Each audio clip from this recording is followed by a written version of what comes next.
শয়তান আল্লাহকে চ্যালেঞ্জ দিয়েছিল, আল্লাহ আপনি তো জান্নাতে ঢোকাতে পারবেন না, এতগুলো জান্নাত কেন বানালেন? জাহান্নাম আরো বেশি হলে ভালো হতো।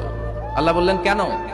শয়তান বলে, আল্লাহ এই সবগুলার আমি ওয়াসওয়াসা দিয়ে মুনাফিক বানিয়ে নাস্তিক বানিয়ে জাহান্নামে ঢুকাবো। আমি চ্যালেঞ্জ দিলাম, ডান দিক থেকে ধোকা দেবো, বা থেকে, সামনে থেকে, পেছন থেকে, নিচ থেকে, রগের শিরা উপশিরায় ঢুকে, মাজরার দাম যেখান দিয়ে রক্ত চলাচল করে ওখানে ঢুকেও আমি ধোকা দেবো। আপনি জান্নাতে ঢুকাবেন কেমনে? আল্লাহ বললেন তুমি আমারও চ্যালেঞ্জ দাও, এত বড় সাহস? আমি তো সব রাজার বড় রাজা, মহারাজা। চিৎকার করে বলেন ঠিক কিনা? মহারাজার সাথে চ্যালেঞ্জ দেয়া যায় না। তুমি আমাকে চ্যালেঞ্জ দাও, আমিও তোমার চ্যালেঞ্জ নিলাম। তুমি আজীবন ধোকা দিবা, আজীবন তুমি গুমরাহ করবা, বেনামাজি বানাবা, জালিম বানাবা।